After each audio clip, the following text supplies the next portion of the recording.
The Intra-Africa Trade Fair 2025 has kicked off in Algiers, Algeria. It's set to continue from the 4th, that's today, up until the 10th. Arise News, of course, is on the ground there covering all the events. Already had, of course, a number of breaking news coming through. And that, of course, the main one here is that Nigeria is set to host the 2027 Intra-Africa Trade Fair. Joining us now with updates is Arise business correspondent Boason Omofaye, who of course is on the ground there. Boason, good morning to you. Thank you so much for joining us. You gave us a great preview yesterday of what to expect. Now you're with us. That was on the Arise Exchange, your show. Now, thanks for you being joining us again for this breaking news. Boason, give us the details. Break it down for us. Rotus, I'm as excited as 250 million Nigerians will be for Nigeria to host the 2027 edition of the Intra-Africa Trade Fair. Of course, this will be the 5th edition, the first time on the Nigerian soil. Remember, again, Nigeria's former president, Olusegun Obasanjo, has been the ambassador and the chairperson of the IATF. So we hope to see former President Obasanjo only standing in Lagos as the one who will be welcoming thousands of delegates to Lagos, Nigeria's financial and economic capital, in 2 years from now for the IATF.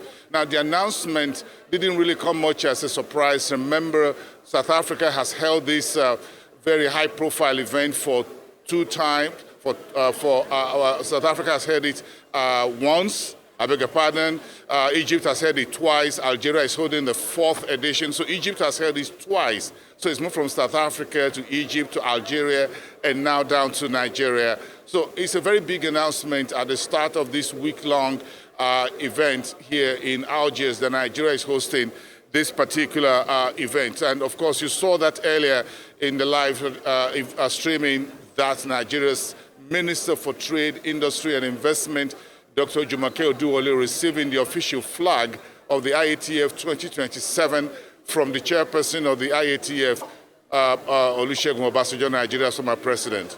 Rotus. All right, so thanks for the rundown there. So yeah, 4th edition, South Africa once, Egypt twice, Nigeria next. So far, with what we've seen, with this being the 4th edition, Boason, how impactful would you say this trade fair has been on the continent?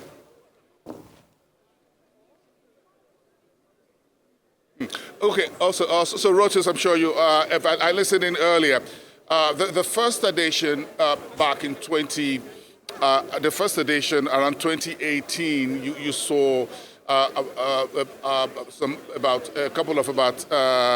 20 billion US dollars or so. That figure moved up to about $42 billion in 2021.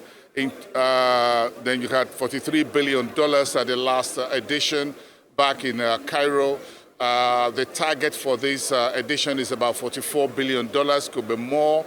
That is on one side. That's in figure terms. But if you listen to the representative of the African Union that spoke just a few minutes before we came live on the show, your show, Rotus, and she was speaking about why this summit wasn't just about the deals, but also providing the platform for exchange of ideas, the exchange of innovation and creative ideas across the various sectors, how this particular event is catalyzing investment across the African continent. For example, the first major deal that was signed, the first in Egypt was $2.9 billion US dollars between El Saudi Electric of Egypt and another company to provide about 2,115 megawatts of electricity. So you find that in terms of infrastructure, whether road, rail, electricity, trade finance, this particular event has been able to catalyze a lot of growth and development on the African continent. You and I crunched the numbers on Arise News. You know that in terms of earnings, and you saw the earnings of Afreximbank for the first half of this year came out a few days ago before we came down here to Algiers. And you can see the numbers that the books look really good, as it were, for Afreximbank. The first 6 months of this year, President Orama, the outgoing president of the Afreximbank, has tried to ensure that the capital base of this institution, DFI, is very robust. The NPL has gone down. The number of projects had also increased over the past 6 months, first 6 months of this year.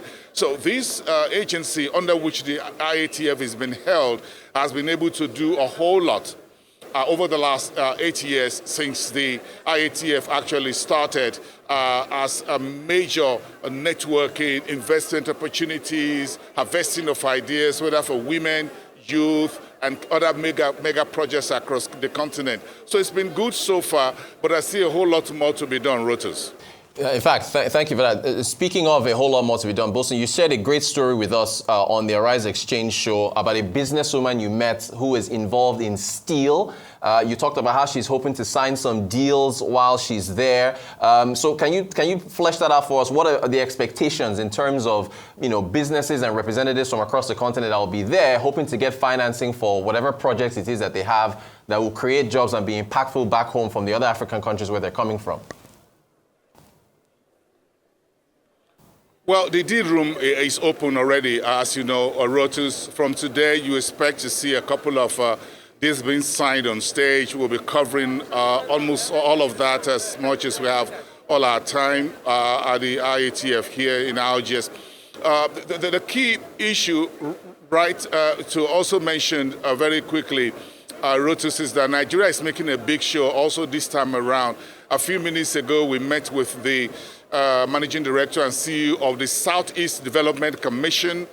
He told us that they have an exhibition stand at the SAFNEX. So the Southeast Development Commission is here to showcase what the region would have to offer investors. In other words, the Southeast Development Commission, just recently set up by President Bola Ahmed Tinubu, is looking for international investors to bring investments to the southeastern part of Nigeria. It's the only development commission that is making an exhibition at this particular event. We met with some members of the Nigerian Governors Forum early today as well. Of course, we're in touch of the Comptroller General of the Customs, who is also attending this event. Remember, Rotus, that the whole Intra-Africa Trade Fair is about customs, the protocols, rules of origin, and what have you. So the Comptroller General of Customs told me that he will be here for the whole week. He will be in a lot of meetings. We'll be catching up with a whole lot of them. Because, again, we need to find out Nigeria's preparedness for 2027. And that is very key, because for Nigeria to host this event in 2027 for Lagos, there's a whole lot that needs to go into the place. We need to prepare, not just the location, but we also need to do a whole lot more to be able to host the global community, because this isn't just about Africa, even though it's called the IATF, but you've got the international community here as part of this event. So Nigeria, all eyes will be on Nigeria from now on and what happens in the next 2 years. Rotus, back to you. But congratulations to Nigeria, by the way. Indeed. We need that congratulations. Congratulations, and this is why we need to have facilities that can bring the international community and the African community to house them in Nigeria. So it's very necessary to have that infrastructure. Boason Omofaye, boots on the ground there in Algiers with the breaking news. Nigeria, of course, to host the 5th edition 2027 Intra-Africa Trade Fair, and also giving us all the latest updates. Nigeria, a heavy president. Boason, thank you so much for the updates. We'll follow up with you and the rest of the team as the days go along. Arise News, of course, full coverage of the Intra-Africa Trade Fair there in Algiers.